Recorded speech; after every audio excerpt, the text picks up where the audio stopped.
आदरणीय दर्शकवृन्द, शान्ति, समृद्धि र समानताका लागि कार्यक्रम विशेष समयमा यहाँलाई हार्दिक स्वागत गर्न चाहन्छु।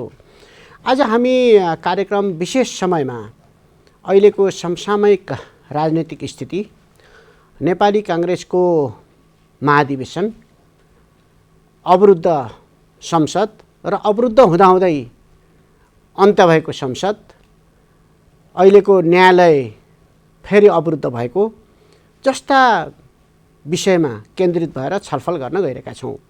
आज छलफलका लागि हामीसँग अतिथि हुनुहुन्छ नेपाली कांग्रेसका नेता, राजनीतिक विश्लेषक, कूटनीतिक जानकार, सांसद डाक्टर अमरेश कुमार सिंह। डाक्टर साहब, यहाँलाई स्वागत छ। धन्यवाद टङ्कजी। आराम हुनुहुन्छ? आरामै छु। के छ हालचाल? होइन, मेरो हालचाल ठिक छ, तर मुलुकको हालचाल ठिक छैन। यो जहिले पनि हामी मुलुकको हालचाल ठिक भएन भन्ने अवस्थामा किन पुग्छौँ? यसको कारण राजनीतिक दल र उसका नेतृत्व।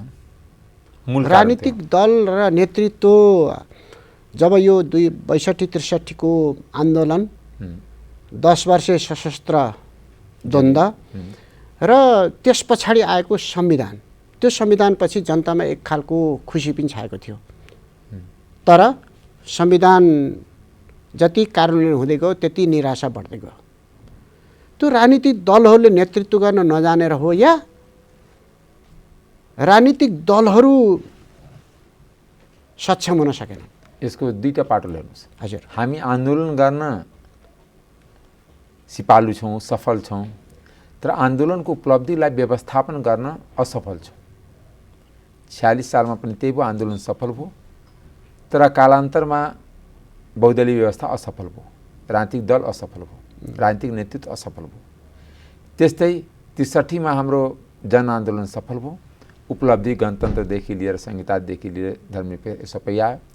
तर 63 देखि 78 साल आइपुग्दा कस्तो विडम्बना छ भने त्यहाँ पनि 15 वर्ष चलेन। 46 मा आन्दोलन भयो, 61 सम्म आउँदा खत्तम भयो।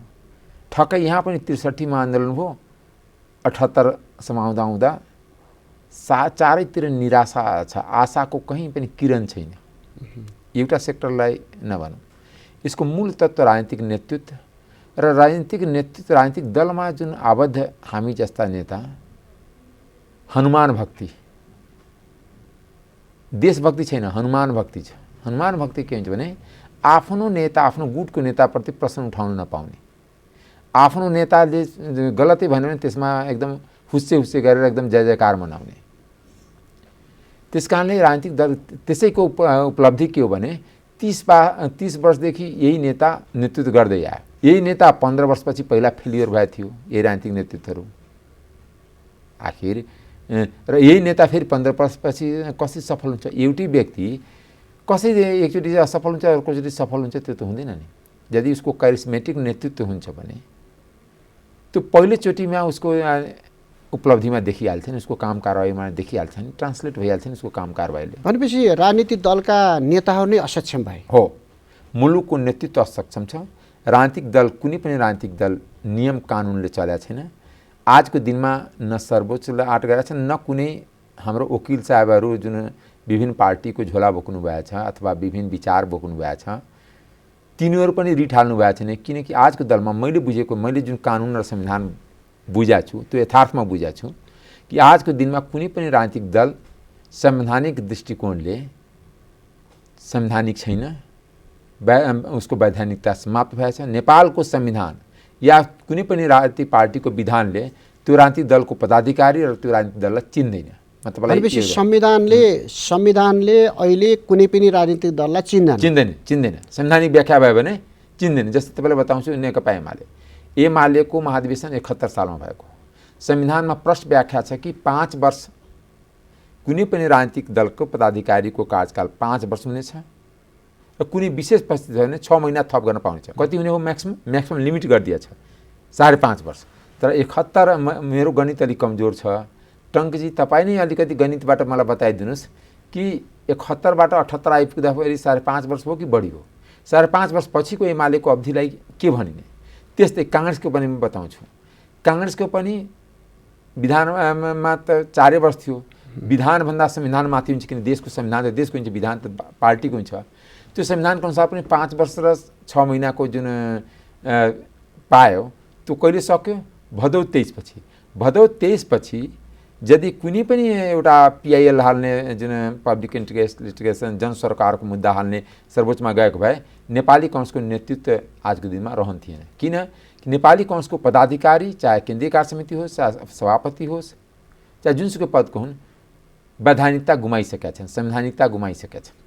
किनकि भदौ 23 पछि उहाँले यदि सभापतिको हैसियतले जे निर्णय गर्नुहुन्छ या महामन्त्रीको हैसियतले निर्णय गर्छ या केन्द्रीय कार्य समितिको निर्णय छ त्यो नै गैर संवैधानिक छ।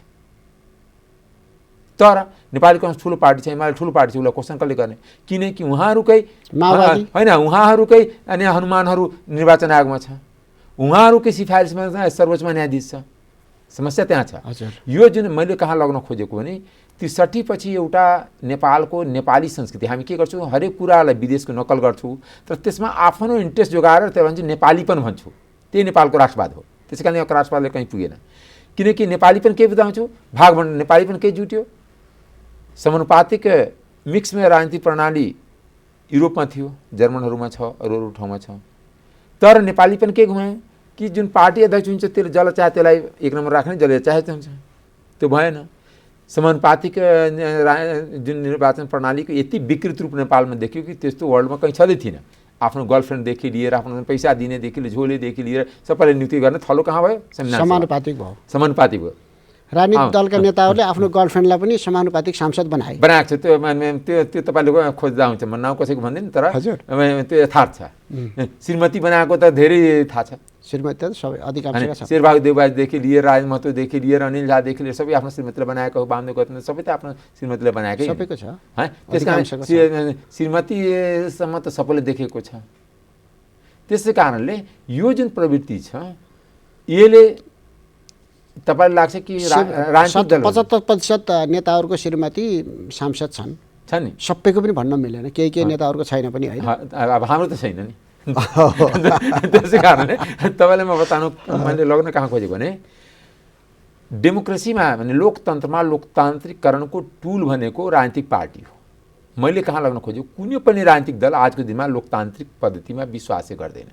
लोकतान्त्रिक प्रक्रियाबाट उसको सङ्गठन बन्दैन। म एउटा बारम्बार एउटा यो मेरो बनाएको फ्रेज हो, किन म पोलिटिकल साइन्सको विद्यार्थी पनि हो, कि आजको दिनमा नेपाल पुरै नेपाल राजनीतिक दलको कब्जामा छ। चाहे जुनसुकै सेक्टर होस्, चाहे न्यायपालिका होस्, चाहे व्यवस्थापिका होस्, चाहे कार्यपालिका होस्, चाहे कर्मचारी होस्, चाहे सुरक्षा निकाय होस्, आजको सम्पूर्ण निकाय राजनीतिक दलको कब्जामा छ। दल कसको कब्जामा छ? गुटको कब्जामा छ। गुट कसको कब्जामा छ? माफियाको कब्जामा छ। आजको राजनीतिक व्यवस्थाको, आजको नेपाली लोकतान्त्रिक व्यवस्थाको सबभन्दा माथिल्लो निकाय कुन भयो? माफिया। त्यो माफिया यति सशक्त छ कि उसको इन्ट्रेस्टको अनुसार सबै ठाउँ हलिरहेको हुन्छ। चाहे व्यवस्थापिका यहाँ संसद हलिरहेको हुन्छ, कहिले न्यायपालिका हलिरहेको हुन्छ। अनि जसरी अहिले नि कसैले भन्छ यो हिजोको दिनमा पनि अलिअलि हल्याएको थियो भनेपछि राजनीतिक दलहरूलाई पनि माफियाले चलाएको राजनीतिक दलले नि चलाएको। राजनीतिक दललाई माफिया चलाएपछि त बाँकी सबै चिज चल्न भइहाल्यो। सबै चिज चल्ने भयो। राजनीतिक दलहरूले अब अदालतमा सिफारिस गर्छन्, अख्तियारमा सिफारिस गर्छन्, निर्वाचन आयोगमा सिफारिस गर्छन्, माफियाको सल्लाहले सबैको माफियाको सल्लाहले। किन माफियाको इन्ट्रेस्ट त त्यहाँ गाँसिएको हुन्छ। भने लाइसेन्सले धनी हुने हो, चाहे हाइड्रोपावरको लाइसेन्स होस्, चाहे इन्सुरेन्सको लाइसेन्स होस्। याद गर्नुहोस्, यही महाराजी अर्थमन्त्री हुँदाखेरि कतिजनालाई इन्सुरेन्स कम्पनीको लाइसेन्स दिनुभयो? अहिले नै ओलीजी जाँदाखेरि इन्सुरेन्सको कम्पनीको लाइसेन्स कसरी दिनुभयो? कति पैसा नि सम्बन्धित व्यक्तिहरूले लियो? त्यो सबैको लेखाजोखा पनि पऱ्यो। र त्यो लाइसेन्स जोगाउनलाई पनि त अख्तियार चाहियो र न्यायालय चाहियो कि कसैले रिट हाले पनि त्यो रद्द नहोस्। यो जुन एकअर्कोसँग जोडिएको छ, गिजेलिएको छ।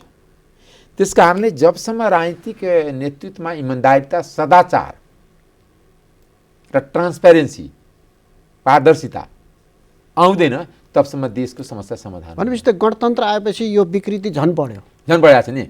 बढ्या पनि छ। दोस्रो कुरा के बताउँछु, इन्डिया 130 करोड जनसङ्ख्या छ, चाइना 150 करोड जनसङ्ख्या छ। तपाईँ त्यहाँ सर्वे गर्नुहोस् कि कति मान्छे राजनीतिमा संलग्न छ। त्यहाँ छ 1% पनि? कि इन्डियामा 1 करोड 30 लाख मान्छे राजनीतिमा लागेको छ? छैन नि। चाइनामा 1.5 करोड मान्छे राजनीतिमा लागेको छ? छैन नि। तपाईँ त्यहाँ गएर पत्ता लगाउनुहोस्। तर नेपालको झन्डै 3 करोड जनसङ्ख्या छ। यहाँ कम्तीमा 25-30 लाख मान्छे राजनीतिमा लागेको छ। चाहे युवा सङ्घको नाउँमा होस्, चाहे नेवी सङ्घको नाउँमा होस्, चाहे तरुण दलको नाउँमा होस्, अखिल क्रान्तिकारको नाउँमा होस्, चाहे मजदुर सङ्घको नाउँमा होस्, चाहे बार एसोसिएसनको नाउँमा, सबै राजनीतिमा लागेको हो। आफ्नो प्रोफेसनमा लागेको होइन। चाहे महिला सङ्घको नाउँमा होस्, चाहे महिला सङ्गठन, विभिन्न पेसामा। जुन देशको जनसङ्ख्याको 1% भन्दा बढी, पोलिटिकल साइन्सको थ्योरी छ, 1% जनसङ्ख्या, टोटल जनसङ्ख्याको यदि 1% भन्दा बढी राजनीतिमा लाग्छ, त्यो देश अस्तव्यस्त हुन्छ। यहाँ त झन्डै 5% को आसपास भन्दा बढी, माने 8-10% मान्छे राजनीतिमा लागेको छ। त्यस कारण चिया सपमा गए पनि त्यहाँ राजनीति चर्चा हुन्छ, फलानु नेता यस्तो, फलानु नेता यस्तो। अब यो हुने बेला छ, यो हुने बेला छ। हामी संसदमा जे छलफल गर्दैन त्यो चिया कफमा छलफल भइरहेको छ। किनकि अति राजनीतिकरण समाजको भयो, अति राजनीतिकरण देशको भयो। राजनीतिकरण नभइकन, राजनीतिसँग आबद्ध नभइकन समाजमा एउटा सम्मानित जीवन बाँच्ने अवस्था भएन नेपालमा।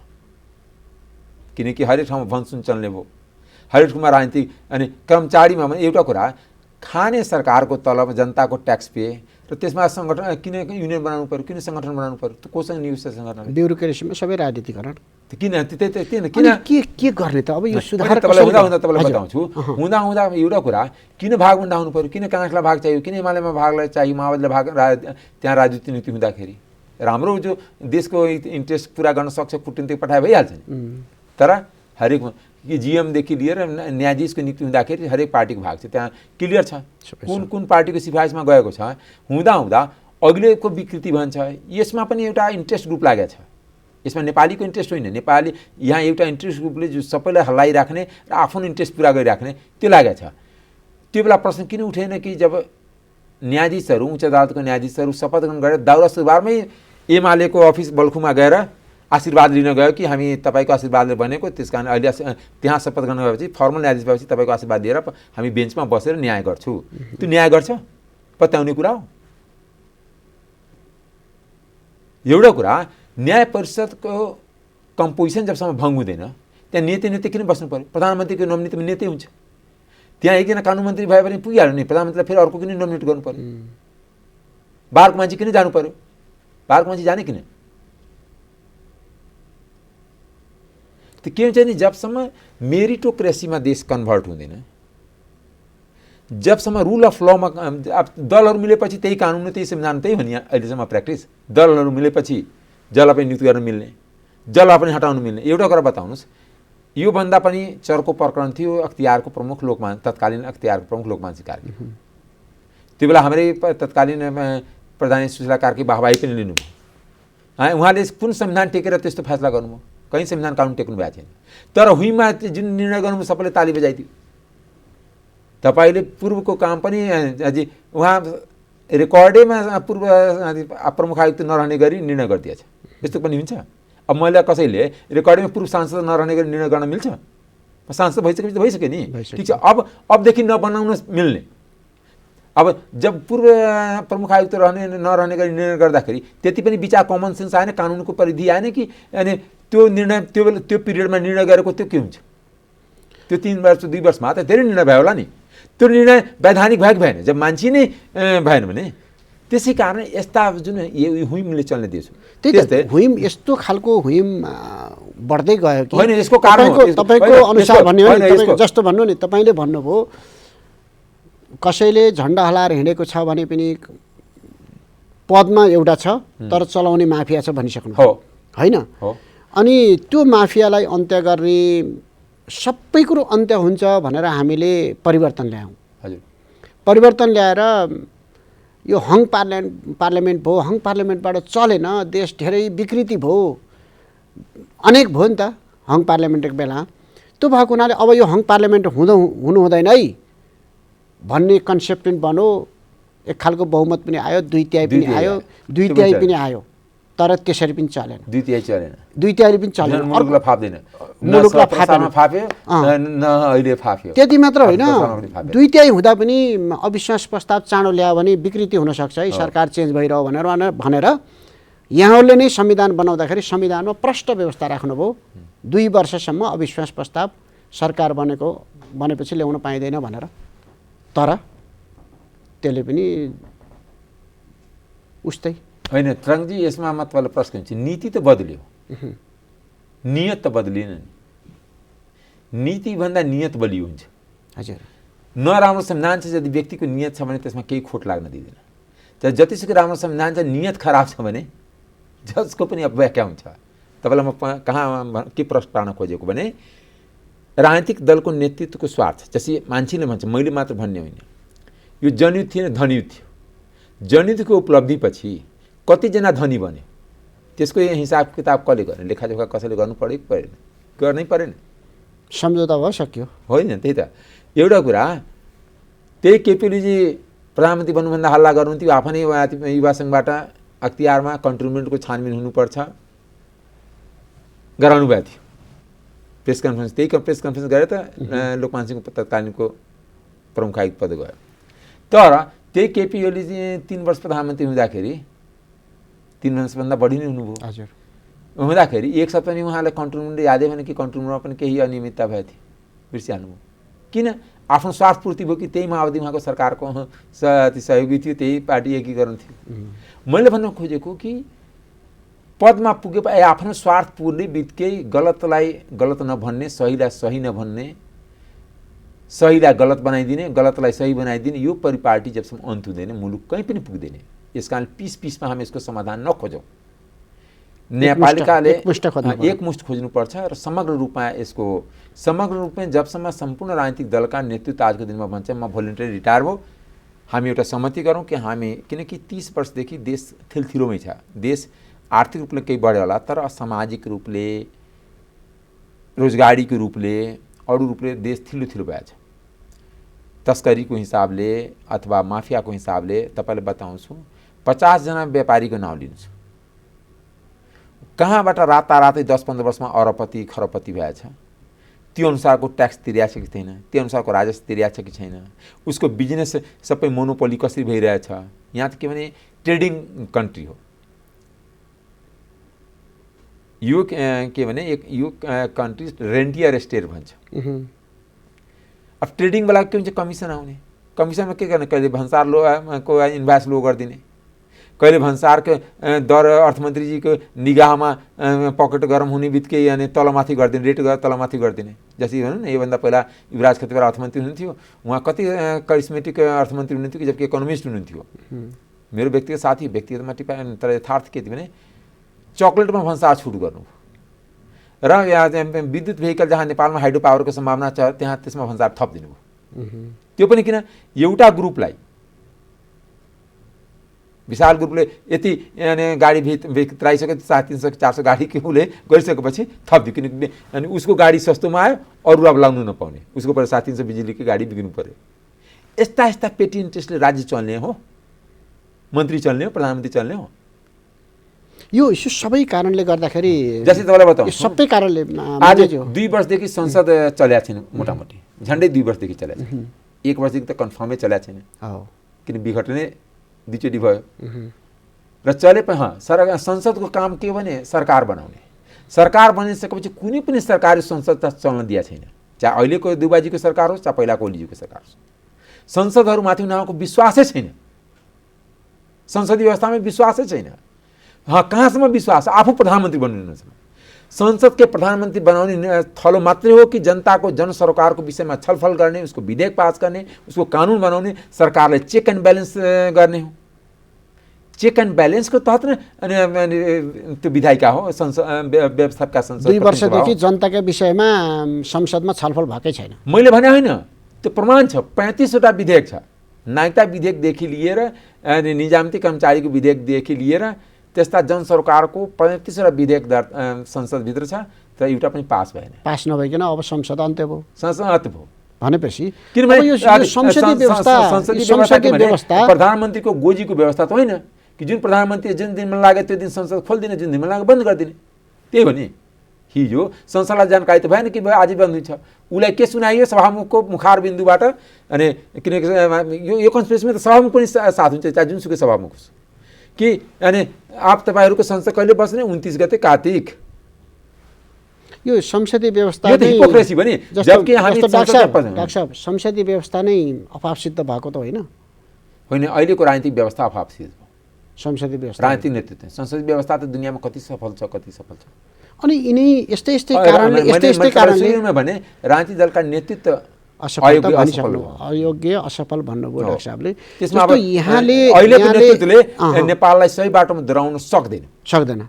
अब काँड खोज्ने त फेरि नेतृत्व के हुन्छ भने अहिले जुन सबैतिर अराजकता अन्यल यिनै राजनीतिक दल होइन जस्तै के भने अन्यल भएपछि देशमा अराजकता बढ्छ। मलाई लाग्छ छठपछि म त कुनै ज्योतिष होइन तर जुन देखिरहेको छु चाहे सिके राउत र कर्मचारीलाई नाङ्गे घुमाउने, चाहे हिन्दू मुस्लिमको दङ्गा हुने, चाहे विभिन्न तस्करी बढ्ने या विभिन्न नियुक्तिहरूको प्रक्रिया देखेर या दलहरूको बिच अविश्वास देखेर कि कसैले अर्ली चुनावमा जान खोज्ने, कसैले चुनावमा समयमा चुनाव हुन खोज्ने, कसैले अनि यो जुन प्रक्रिया छ र करप्सन यति छ सरकारले डेलिभरी गर्न सक्दैन। जनताको विश्वास सरकार र व्यवस्थामाथि उठ्दै जान्छ। त्यसले निम्ति आउने अराजकता हो। मैले बुझेको यति हो र त्यति होइन त्यसको मूल विषय तपाईँले प्रवेशै गर्नु भएन। मत प्रवेश गराइदिन्छु। यो नेपालको आन्तरिक सन्तुलन त मिलाएको छैन, बाह्य सन्तुलन मिलाएको छैन। यो तीनटा देशको आफूको इन्ट्रेस्ट र खिचातानीमा नेपाल पढेको छ। भारत, चाइना र अमेरिका, युरोपियन एक ठाउँमा छ। यिनीहरूको इन्ट्रेस्टमा हामी आफू नेपाललाई ब्यालेन्स गर्न सकेन। म त्यो विषयमा आउँदै थिएँ। ठिक छ, यहाँले भन्नुभयो त्यो विषयमा पनि आउँदै थिएँ। बिआरआईदेखि एमसिसीदेखि लिएर विभिन्न कुराले यो मुलुक अस्थिर छ। यसलाई एउटा करिस्मेटिक र प्राग्मेटिक लिडर भन्छ जो खालि सिद्धान्त नाराले मात्र चल्ने होइन, व्यवहारलाई देशलाई स्थिरता, आर्थिक समृद्धि, रोजगारी, सुशासन, पारदर्शिता। आज जुनसुकै पार्टी जुन नेता छ त्यो गुट चलाएर नेता भएको छ। गुट चलाउनलाई माफियाको पैसा आइरहेको हुन्छ उहाँहरूसँग। जबसम्म त्यो माफियाको पैसा त्यो गुटको नेतालाई बन्द हुँदैन, जबसम्म यो गुटबन्दी हरेक पार्टीको बन्द हुँदैन, तबसम्म देश स्थिर हुँदैन। देशका लागि अनिष्टको सङ्केत हो भन्न खोज्दा तपाईँलाई बताउँछु। अहिलेको प्रतिनिधि सभा असफल हो। म प्रतिनिधि सभाको सदस्यको हिसाबले पनि मेरो बुझाइ त्यही हो र समग्र जनताको पनि बुझाइ यही हुनुपर्छ मलाई लाग्छ। किनभने अनि हामी त नेपाली जनताको ट्याक्स पे मनीको तलब भत्ता खाइरहेछौँ। त आफैमा लाज मान्ने कुरा हो। काम के गरेको छु जनताको लागि? कुन नेताले के गरेछ? असफल भयो भने इलेक्सनमा जान पनि हुँदैन। अदालत असफल भयो त्यो मिडियाले भनिरहेछ। मिडियाले मूल कुरा उठाउँदैन। सञ्चार माध्यम अहिले के भएको छ भने ऊ पनि आफ्नो इन्ट्रेस्ट जतिमा छ त्यति अरू उठाउँदैन। संसद किन चलिरहेछ होइन? सञ्चार माध्यमको विषयवस्तु बन्नु पर्थ्यो कि पर्थेन? कि जनताको सरकारको छैन? चाहे जसको गल्ती होस्, चाहे सभामुखको होस्, चाहे एमालेको होस्, चाहे सरकारका काङ्ग्रेसका हुनु, त्यो कुरा त निर्कल हुनु पर्थ्यो नि। संसद त चल्नु पर्थ्यो नि। यो कि जाने हाजिरी गर्ने अनि हाम्रो आन्दोलन जारी छ जब पहिला बार हुन्थ्यो त्यस्तै अनि 5 मिनट नारा लाग्ने, संसद बन्द हुने र सांसदको तलब पनि पाक्ने, 2000 भत्ता पनि पाक्ने, अनि ट्याक्सी खर्च मिलाएर भने 1000 भत्ता छ, 1000 भनेपछि संसद असफल, न्यायपालिका असफल। आजको दिनमा पुलिस यस्तो डिमोरलाइज भइसकेको छ, डिफङ्क्ट भइसकेको छ कि नेपाल पुलिसले अहिलेको जुन चुनौती छ ल एन्ड अर्डर मेन्टेन गर्ने, कानुन व्यवस्था मेन्टेन गर्न सक्दैन। यही अवस्थामा गर्न सक्दैन। राज्यका सबै निकाय असफल भन्नु पर्यो। त्यति होइन। तपाईँले अर्थमन्त्री अर्थविद्यासँग, म त इकोनोमिक्सको विद्यार्थी थिएँ, पोलिटिकल साइन्सको इन्टरनेसनल पोलिटिक्सको विद्यार्थी हो, तर म अलिअलि इकोनोमिक्स बुझ्न खोज्छु। कुनै एक्सपर्टलाई भन्नुहोस् कि राज्यको अर्थतन्त्र कस्तो छ। मैले 2-4 जना मैले अब तपाईँलाई इन्फर्मली जुन कुराकानीको आधारमा तपाईँलाई यहाँ भन्न सक्छु कि जो अर्थतन्त्र थिलो छ, कुनै बेला पनि अर्थतन्त्र होला। त्यस कारणले अब हाम्रो अगाडि बाटोबाट क्लियर छ। हामी अफगानिस्तान मोडलमा जाने कि सोमालिया मोडलमा जाने कि सुडान मोडलमा जाने कि लिबिया सिरिया मोडलमा जाने, त्यो हदसम्म त जाँदैन होला। होइन, त्यतैतिर हामी लम्किँदैछौँ, गइसकेका छैन। मैले त्यो पनि भने होइन, तर कुनै बेला जान सक्छ। नेपाल पुलिसको चिफ चेन्ज गर्ने कुरा छ, किन चेन्ज गर्नु पर्यो? त्यसको लजिक त हुनु पर्यो होइन। जस्तो भने नि मैले संसद असफल हो भने अर्ली इलेक्सन गर्दा भयो, न्यायपालिका भएर आउने कहाँबाट? जापानको मान्छे जितेर आउँछ कि अमेरिकाको आउँछ कि आउने त यही नेताहरू हो नि। यही 3 जना मध्ये प्रधानमन्त्री बन्छ नि। होइन, चुनाव भए पनि त्यही शेरबहादुरजी, त्यही केपी ओली, त्यही प्रचण्डजी प्रधानमन्त्री मध्ये अर्को चौथोको कुनै सम्भावना छ? अहिले ऊ 3 जना कहाँ पावरमा हुनु न? 3 जना पावर हुनुहुन्छ। अर्ली इलेक्सन पनि सम्भव छैन। सम्भव छ, तर त्यसले समस्याको समाधान छैन। अब किनकि मैले तपाईँलाई बुझाउन सकिनँ सायद। तपाईँको माध्यम के हुन्छ कि जबसम्म यो नेतृत्व चेन्ज हुँदैन, उहाँहरू हात जोडेर कि अब जति सके जति नेपाल बिगार्न सके बिगारिसके, अब यसपछि म बिगार्दैन बनाएको होइन त्यो म त्यो अनि गभर्मेन्ट, किनकि हामी हरेकको लेखाजोखा राखेको छु। आखिर बनेको भए युवाहरू मलेसिया कतार जाने के बाध्यता हुन्थ्यो? त्यत्रो दिनमा दर्जनौँ सब किन बाकसमा बन्द गरेर आउनु पर्थ्यो? यदि देश बनेको उहाँले भन्छ हामी यस्तो गऱ्यो, यो गरायो, समावेशता गराए, एकदम पुरा घर घरमा अधिकार पुऱ्याए, घर घरमा गाउँ गाउँमा सिन्धुदरबार पुऱ्याए, गाउँ गाउँमा भ्रष्टाचार पुगाए। पहिला यही थियो कि पहिला दरबारको मान्छे मात्र या वरिपरिको मान्छे मात्र भ्रष्टाचार गर्थ्यो। अहिले राजनीतिक दल अहिले नयाँ राजा राजनीतिक दलको नेताहरू भएछ, उसको वरिपरिको मान्छे भ्रष्टाचार गर्छ, चाहे कर्मचारी भएर गरोस्, चाहे उसको कार्यकर्ता भएर गरोस्, चाहे उसको नजिक ठेकेदार। अब बताउनुहोस् कि आज हरेक पार्टीको सांसद अथवा पार्टीको हर्ताकर्ता निर्माण व्यवसायी छ। निर्माण व्यवसायी इमान्दार हुन्थ्यो त अहिले तपाईँको अगाडि यही बानेश्वरको रोडमा भाङ पर्थेन, घरहरूको प्लास्टर चुइन्थेन, पुलहरू भत्किन्थेन।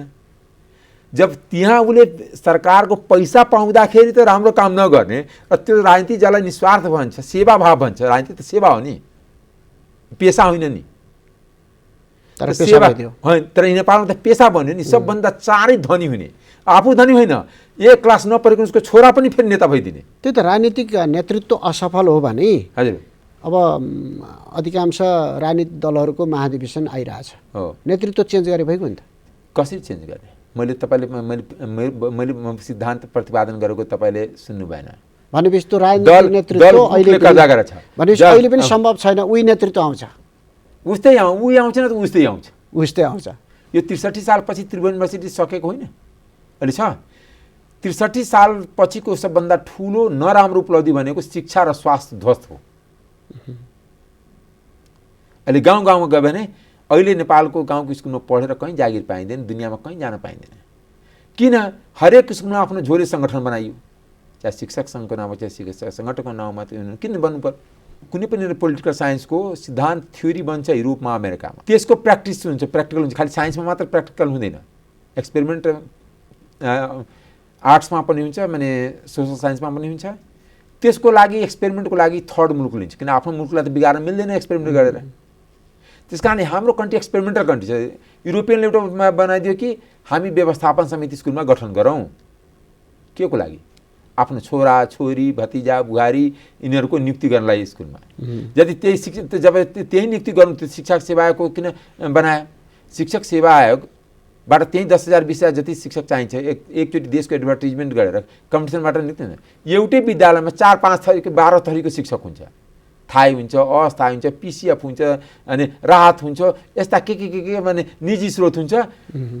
बार यो यस्ता त दुनियाँमा पहिले नेपालमा देखेको। म दुनियाँको धेरै देशको अध्ययन पनि गर्छु, घुम्छु पनि। अहिले शेरबहादुर देउवा सभापति हुनुहुन्छ, फेरि पनि उहाँ उम्मेदवार होइन, फेरि उम्मेदवार फेरि सभापति भयो भने नेपालको लोकतन्त्रको भविष्य पनि रहँदैन, नेपाली काङ्ग्रेसको भविष्य रहँदैन। पहिला नेपालको भविष्य नरहेपछि नेपाली काङ्ग्रेसको भविष्य कहाँ रहन्छ? जापानमा गएर, अमेरिकामा गएर, कि नेपालीमा भविष्य रहन्छ? त्यस कारणले उहाँको नेतृत्वमा नेपाली काङ्ग्रेस फेरि गयो भने, सभापति बन्यो भने नेपाली काङ्ग्रेस मात्र होइन, नेपालको लोकतन्त्र लोकतान्त्रिक प्रक्रिया, किन उहाँ लोकतान्त्रिक प्रक्रियामा विश्वासै गर्नुहुन्न।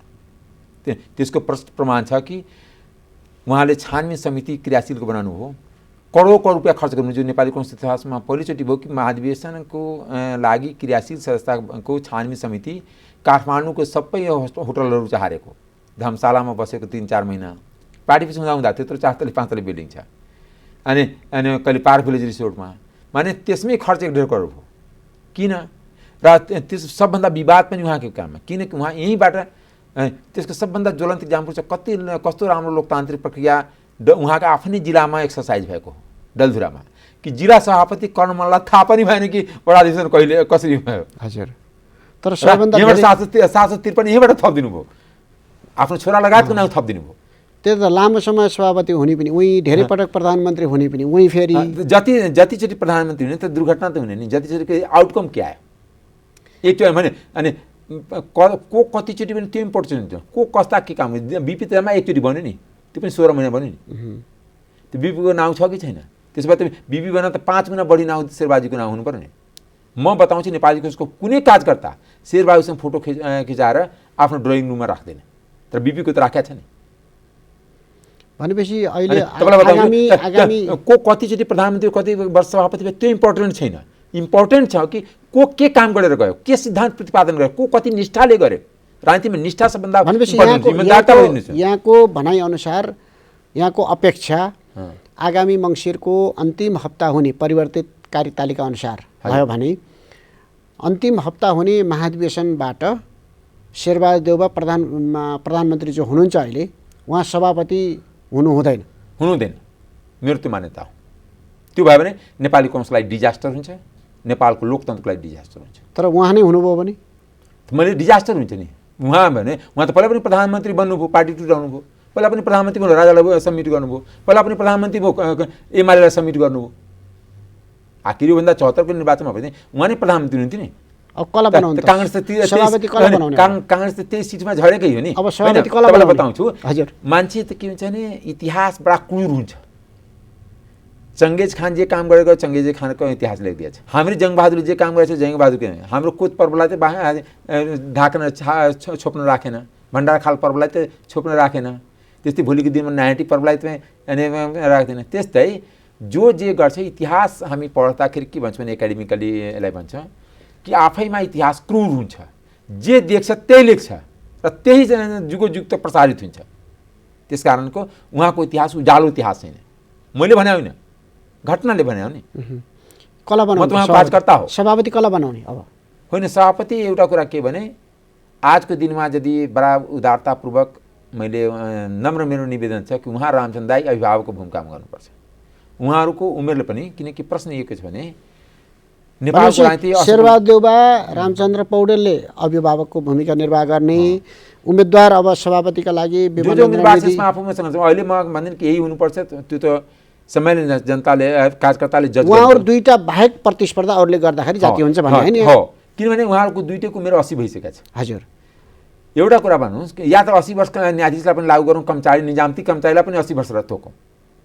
किनभने निजामती कर्मचारी त एउटा फाँटमा हुन्छ, एउटा विभागमा हुन्छ, एउटा मन्त्रालयमा हुन्छ, त्यसले 58 मा रिटायर हुनुपर्ने। 80 वर्षै भइसक्नु पर्यो। 80 वर्षै छ नि उहाँको उमेर हेरौँ न कति छ, 79 चलिरहेछ। त 79 अनि महाधिवेशन हुँदा त 80 हुन्छ। किनकि त्यो कागजको मात्र होइन, उहाँको जनपत्री हो नि, ज्योतिषमा धेरै विश्वास गर्नुहुन्छ। उहाँको 2000 साल भदौ अनि 26 गते कि 28 गते जन्म छ, म ठ्याक्कै भदौको 26-28 छ, जो 78 पुगेर 79 चलिरहेछ। त्यो दिन मैले संसद चलाएको थिएँ, मैले बधाई पनि दिएको थिएँ आज दाइ तपाईँको जनपत्रीको धन्यवाद धन्यवाद धन्यवाद भन्नुभयो उहाँलाई। अनि यो परिवर्तित कार्यतालिका उहाँभन्दा 1 वर्ष जेठो रामचन्द्र दाइ छ। रामचन्द्र दाइको त 80 चलेकै छ। डाक्टर साहब यो परिवर्तित कार्यतालिका छ नि पछिल्लो हो, यो त बाध्यताको बाधा गर्ने रहर थिएन। उहाँको त के थियो भने 3 तहको निर्वाचनको टिकट बाँडेर मात्र महाधिवेशन गराउँ। तर भइदियो के भने हाम्रो जुन प्रमुख निर्वाचन आयुक्त दिनेश थपलिया जुन हुनुहुन्छ उहाँले मेसेज पठाउनु भयो कि फागुनमा राष्ट्रिय सभाको निर्वाचन छ। त्यो निर्वाचनभन्दा पहिला दल दर्ता भएको हुनुपर्छ 40 दिन पहिला। र दल दर्ता हुँदै महाधिवेशन नभइकन तपाईँको दल दर्ता गर्नु मिल्दैन, किनकि तपाईँ त 5.5 कटाइसक्नु भएको छ। भनेपछि बाध्यता पर्यो। यो जम्मै अहिले जुन महाधिवेशन गरिरहेछ सबै बाध्यताले गरिरहेछ, चाहे एमाले गरेछ। यो कुरा बाहिर मिडियामा आएको छैन। एमाले, राप्रपा, माओवादी पनि गर्दैछ नि, पुसमा सबै गर्दैछ। यो फागुनको राष्ट्रिय सभाको निर्वाचनमा भाग लिनको लागि यिनीहरूको बाध्यात्मक जुन परिस्थिति छ त्यस कारण एक थान महाधिवेशन गर्दैछ, नभए कसैले गर्ने थिएन। कसैले गर्ने थिएन। एउटा कुरा के भने केपी ओली पहिला थाहा पाउनुभयो, त्यस कारण पहिला आराम, किनकि दिनेश थपलिया त उहाँकै नियुक्ति गरेको मान्छे हो। हजुर, शेरबहादुरजी पछि थाहा पाउनुभयो, त्यस कारणले उहाँले पछि तुरन्त कार्यतालिका फेर्नुभयो। यो जुन छ नि यहाँ जुन बाध्यताले गरेको, रहरले गरेको होइन। रहरले त 200-400 वर्षै बस्न पाए हुन्थ्यो, मान्छेको आयु 200-400 वर्ष छैन, तर एउटै पदमा 200-400 वर्ष पायो भने धेरै लामो समय बस्न पाए हुन्थ्यो भन्ने हुँदो रहेछ। हो होइन होइन, कहिले नछोड्नु पर्ने, आरे घाटमा मात्र छोड्नु पर्यो पद। यो प्रवृत्ति छ हाम्रो नेपाली नेतृत्वको। जस्तो एउटा अर्को विषय अहिले दोस्रो तपाईँलाई बताउँछु, संवैधानिक निकाय किन असफल हुन्छ? सबै पूर्व ब्युरोक्रेसीको क्लब छ, पूर्व कर्मचारीको क्लब छ, पूर्व सचिवहरूको क्लब छ, राजदूतहरू पनि त्यही छ नि। त्यही त, त्यस कारण देश असफल छ नि। सचिव हुँदाखेरि मन्त्रालय नचल्ने राम्रोसित, विकास नहुने, त्यहाँ भ्रष्टाचार नघट्ने, सुशासन नहुने, र पछि रिटायर भएर लोकसभाको सदस्य भए पनि वाहवाही हुने। लोकसभाको अध्यक्ष हुने, अख्तियारको सदस्य प्रमुख हुँदाखेरि वाहवाही हुने, अथवा निर्वाचन आयोगमा जाँदाखेरि त्यो राम्रो काम गर्ने। सचिव हुँदासम्म चाहिँ त्यहाँ भ्रष्टाचार नियन्त्रणका लागि पहल नगर्ने, त्यही मान्छे अख्तियारमा गएपछि भ्रष्टाचार नियन्त्रणका लागि होइन। त्यति मात्र तपाईँलाई बताउँछु, यो हुन्छ कसरी, सचिव हुँदाखेरि जुन दलको नेतालाई गुण लगाएको हुन्छ त्यसैको रिवार्ड पाउँछ। त्यो सचिव हुँदाखेरि बेइमानी गर्यो, उसले नियम कानुन नचलिकन दल, कुनै राजनीतिक दल या कुनै दलका नेतालाई गुण लगाउनुतिर लाग्यो, त्यो संविधानमा त कहीँ लेखा छैन, कुनै पनि नियमावली ऐनमा पनि लेखा छैन। तर काम कारबाही के हुन्छ भने विदेशीलाई गुण लगाउँछ, सबै रिपोर्ट विदेशीलाई दिइदिन्छ, रिटायर हुने बित्तिकै एनजिओ आइएनजिओको जागिर खान्छ, कन्सल्टेन्ट बन्छ।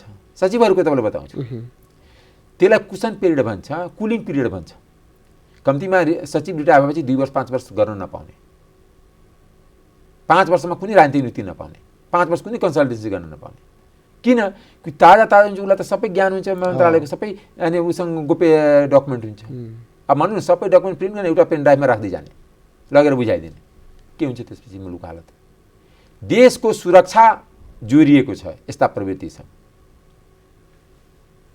हामी मात्र सार्वभौमिकता भूगोलमा खोज्छौँ, हामी सार्वभौमिकता यसमा खोज्नु पर्यो कि हाम्रा ब्युरोक्रेट्स, हाम्रा नेता कति इन्टिग्रिटी बोकेको छ। त्यो 1 बिघा जग्गा मिच्नुभन्दा यो सबभन्दा खतरनाक प्रवृत्ति हो। यस्ता प्रवृत्ति खतरनाक हो, त्यसको विश्लेषण हामी गर्न सकेका छैनौँ।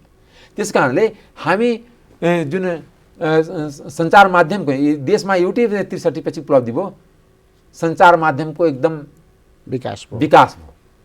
आजको दिनमा हजारौँ अनलाइन छ, जसलाई पनि मन लाग्यो एउटा अनलाइन दर्ता गर्न पाउँछ र उसले जे पनि लेख्न पाउँछ। यो पनि छ, त छारातन्त्र त्यहीँबाट इन्डिकेटर हुन्छ नि।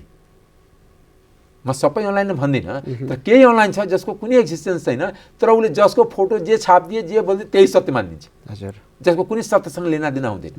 केही घटना सत्य पनि हुन्छ, तर केही धेरै फेब्रिकेटेड हुन्छ। इथिक्स भन्ने कुरो रहेन। मैले भन्न खोजेको राजनीतिमा खास गरी यो सबभन्दा बढी मोरल इथिक्स केमा चाहिन्छ? राजनीतिमा चाहिन्छ, सदाचार चाहिन्छ। इन्डिया आजाद भयो त्यस कारणले कि गान्धी एउटै धोती आधा लगाउने आधा। अहिले पनि इन्डियाको मन्त्रीमण्डल सरकारमाथि आरोप लाग्छ, तर मोस्ट अफ द प्राइम मिनिस्टरमाथि भ्रष्टाचारको आरोप लाग्दैन। Most of the prime minister, नेहरूमाथि भ्रष्टाचारको आरोप लागेन, मनमोहन सिंहमाथि भ्रष्टाचारको आरोप लागेन, उसको पर्सनलमाथि। हजुर, इभन मोदीमाथि पनि भ्रष्टाचारको आरोप लाग्छ, मन्त्री खाला। यहाँ त प्रधानमन्त्रीमाथि भ्रष्टाचारको आरोप लाग्छ। समस्या त्यहाँ के छ भने अरू देशभन्दा यहाँ फरक के छ भने कम्तीमा एउटा प्रधानमन्त्री इमान्दार थियो भने धेरै कुरा सफलिन्छ।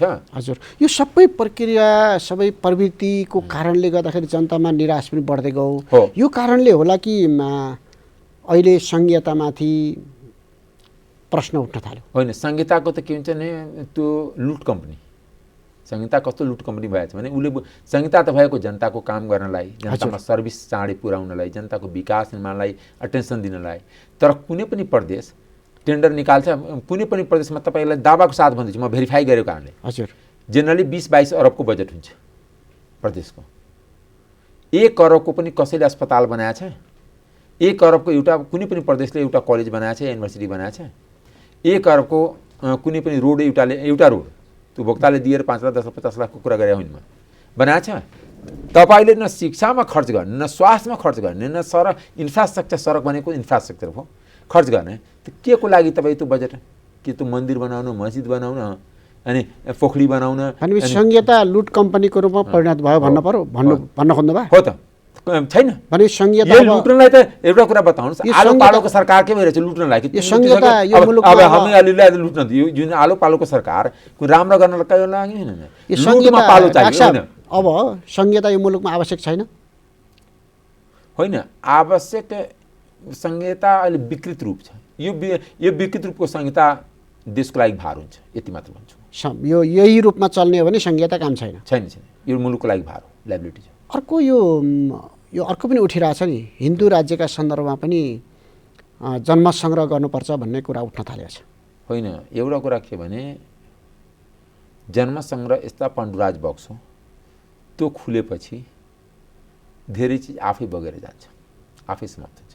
त्यस कारणले मैले भने नि कि आजको दिनमा जनतामा निराशा छ, भ्रष्टाचार बढेकै छ, भ्रष्टाचारले मुलुक ठुल्ठुलो छ, असक्षम नेतृत्व छन्, असक्षम र भ्रष्ट नेतृत्व छन् र जम्मै निकाय, जम्मै संवैधानिक निकाय राज्यका अङ्गहरू डिफङ्क्ट छन्, चाकरीबाज छन्, चाकरीको भरमा आफ्नो पद टिकाइराख्ने र पदको नाउँमा पैसा कमाइराख्ने, पैसा कमाइसकेपछि विदेशमा आफ्नो छोराछोरी बसिरहेछ, त्यहीँ गएर रिटायरमेन्ट लाइफ त्यहीँ जग्गा घर किनेर बसिराख्ने, यो प्रवृत्तिलाई कसरी कन्ट्रोल गर्ने सम्बन्ध छ। मेरिटोक्रेसीमा कन्ट्री मेरिटोक्रेसीमा जानु पर्यो। हजुर, कुनै पनि व्यक्तिलाई दलीय ट्याग लगाउनु हुँदैन, उसको क्षमतालाई प्रयोग गर्नु पर्यो, चाहे जुनसुकै दलको होस्।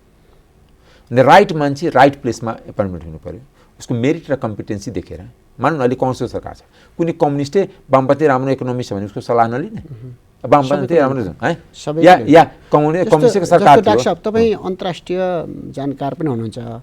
हाम्रो छिमेकी मुलुकहरू पनि यो मुलुकका लागि सङ्घीयता, धर्मनिरपेक्षता जस्तो विषयमा अलि व्यावहारिक हुन नसकेका हुन् कि भन्ने होइन। एउटा कुरा, कुनै पनि छिमेकीले कुनै पनि अर्को देश बनाउँदैन। सहयोग चासो त हुन्छ नि, चासो सरकार, त्यो चासो त हामी के मतलब हामी आफूले के गरिरहेको छ मतलब। जस्तै तपाईँलाई इक्जाम्पल दिन्छु, 1945 हिरोसिमा र नागासाकीमा अमेरिकाले बम खसाइदियो, एउटा बम खसाइदियो। त त्यसपछि जापान त आफै पुनर्निर्माण गरेको नि, पछि अमेरिकाको त एलाइ नै छ नि, उसको सेक्सन नै छ। त्यति मात्र होइन, 1970 सम्म सिङ्गापुर मछुवाराको देश थियो, समुद्री डाँकाहरूको देश थियो। तर छेउमा मलेसिया बन्न सकेन, तर सिङ्गापुर त बन्यो नि। त्यो लिडरसिपको कमिटमेन्ट चाहिन्छ, डेडिकेसन चाहिन्छ, भिजन चाहिन्छ। अनेस्टी आफैमा पर्याप्त होइन, तर अनेस्टी ठुलो फ्याक्टर हो, इमान्दारिता ठुलो फ्याक्टर हो। तर भिजन हुनुपर्छ कि यो देशमा कुनै पनि प्रधानमन्त्रीले बोल्न सकेका छ कि म 5 वर्षपछि यो त्रिभुवन युनिभर्सिटीलाई अक्सफोर्ड जस्तै बनाउँछु, या 5वटा डिपार्टमेन्टलाई सेन्टर अफ एक्सलेन्स बनाउँछु, यो वीर हस्पिटललाई सुपर स्पेसलिटी हस्पिटल बनाउँछु, यही अनि प्रसुति गृहलाई राम्रो बनाउँछु, या न ठिक छ यहाँ ठाउँ छैन भने म अनि तर के भने या एउटै रोड बनाउँछु जो क्वालिटीको रोड बनाउँछु। अब हाम्रो समय पनि सकिन लागेको छ। यो विषयमा जब क्वेसन उठिसकेपछि यो सङ्घीयता, धर्मनिरपेक्षता जस्ता विषयमा जनमत सङ्ग्रहमा जाँदा के हुन्छ? सबै चिज जान्छ, त्यति मात्र जाँदैन, सबै जान्छ, सबै चिज जान्छ। अब अन्तिममा थ्याक्न सक्दैन, अहिलेको राजनीतिक व्यवस्थाले, अहिलेको राजनीतिक नेतृत्वले थ्याक्न सक्दैन। अनि अब अन्तिममा अहिले न्यायालयमा जुन भद्रगोल छ नि, सिङ्गो न्यायालय प्रधान न्यायाधीश विरुद्ध छ। प्रधान न्यायाधीशले हरेक ठाउँमा भागभण्डा खोजे भन्ने आरोप छ। यसभन्दा अगाडिको सरकारको पालामा पनि खोजे र फल्ना हुन् भनेर भनिएको छ मिडियामा आए अनुसार। अहिले मन्त्री परिषदमै खोजियो। त्यो न्यायाधीशहरू कुन प्रक्रियाबाट नियुक्ति भएछ त्यो आफू पहिले के हुन्छ, अरूतिर औँला फर्काउँदै 4वटा औँला आफैतिर, आफू कुन प्रक्रियाबाट नियुक्ति भएछ र आफू कसरी काम गरिरहेछ त्यो क्लियर छ। यो सबैको हस्त जस्तै हुन्छ। के गर्ने त? मुलुकको पहिला राजनीतिक दलमा चिन्तन र चेत नआएसम्म न्यायपालिकाको एउटा समस्या समाधान हुने बित्तिकै बाँकीको समस्या समाधान हुन्छ। मलाई फेरि त्यस्तै समस्या दोहोरिन्छ। यो प्रवृत्ति हो, पात्र होइन। तपाईँ हामी पात्रको दण्डित गरेर हुन्छ, प्रवृत्तिलाई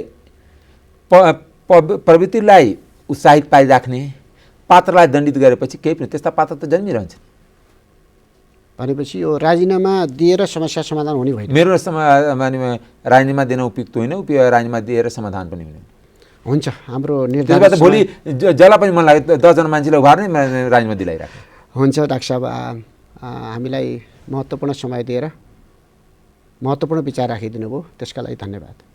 तपाईँलाई पनि धेरै धेरै धन्यवाद टङ्कजी, के कुरा नेपाली दाजुभाइ दिदीबहिनीको बिचमा राख्न पाएँ। आदरणीय दर्शकवृन्द, शान्ति, समृद्धि र समानताका लागि कार्यक्रम विशेष समयमा आज हामीसँग अतिथि हुनुहुन्थ्यो नेपाली काङ्ग्रेसका नेता, सांसद, राजनीतिक विश्लेषक एवं कूटनीतिक जानकार डाक्टर अमरेश कुमार सिंह। आजको कार्यक्रमको निर्धारित समय पनि सकिएको छ।